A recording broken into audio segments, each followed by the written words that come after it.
फार गोड अर्थ या अभंगाचे. धन्य काळ, काळाला धन्यवाद देतात का? संत भेटी. आज माझ्या गुरुची भेट झाली, गुरुनी माझं जीवनाचं उद्धरण केलं, मस्तकावर हात ठेवला. हा जो काळ आहे हा धन्य आहे. आणि कोणामुळं आला? काळामुळं आला. खूप गोड शब्द आहेत ज्ञानोबारांचे बरं का. फिटली ते धनी येणे काळे. इतका गोड अभंग येतो. जगद्गुरु तुकोबाराय फार सुंदर सांगतात.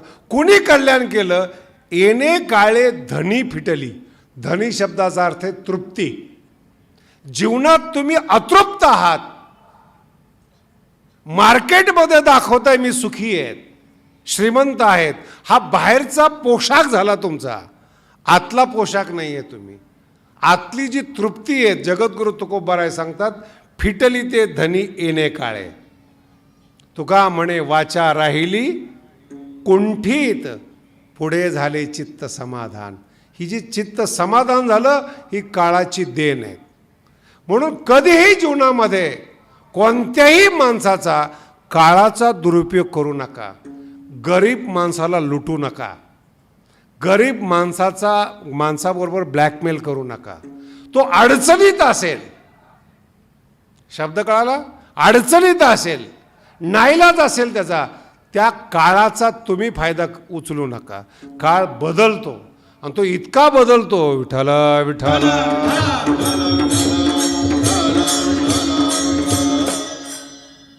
कीर्तनात सांगू नये तरी देखील सांगतो.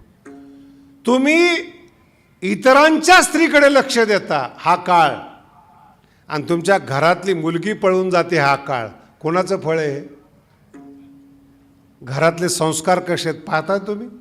तुम्ही दुसरीकडे लक्ष देता हा काळ, आणि याचा बदला तुमच्या घरातली निघून जाते. कोण कोण जाते मी कीर्तनात नाही सांगत. काळ बदला घेतो काळ. म्हणून काळावर विश्वास ठेवू नका. जर काळ योग्य वापरला, जगद्गुरु तुकोबाराय म्हणतात धन्य काळ, धन्य काळ. संत भेटी. चांगल्या माणसाची भेट होण्यासाठी पुण्य लागतं. अकारण भेट होत नाहीत. अकारण कोणी संत कृपा करत नाहीत. अकारण साधू भेटत नाहीत. अहो पुण्य असलं तरी साधू भेटत नाहीत.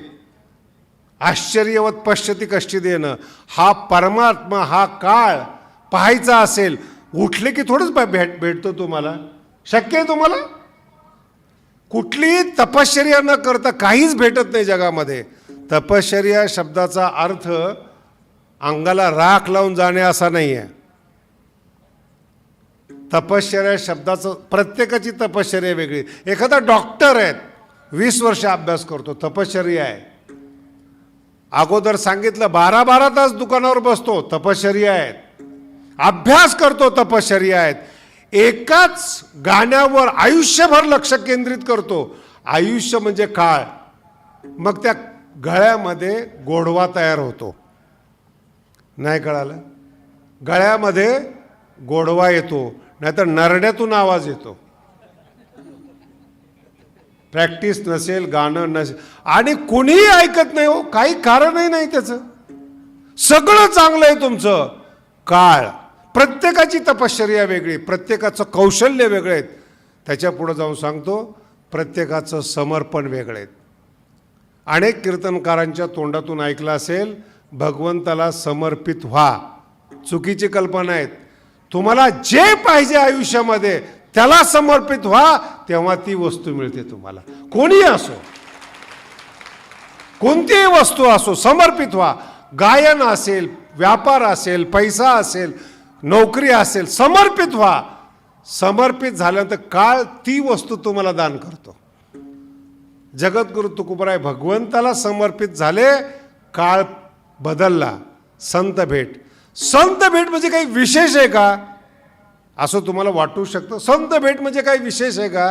अहो तुम्हाला कल्पना नाही. 400 वर्षापूर्वी एका खेड्यातून जे अभंग निघतात, अजूनही शिकलेल्या लोकांना समजत नाही. ही काळाची देणगी आहे. किती गुगल मोठं झालंय, किती रिसर्च तयार झालेत, कोणीतरी आजपर्यंत जगद्गुरु तुकोबरायप्रमाणे बोललंय का? त्यांची वाणी आहे. 400 वर्षापूर्वी कुठलाही संबंध नाही. वाणी गोड जगद्गुरु तुकोबरायांची. त्याच्या पाठीमागं 400 वर्षाचा ज्ञानोबराय.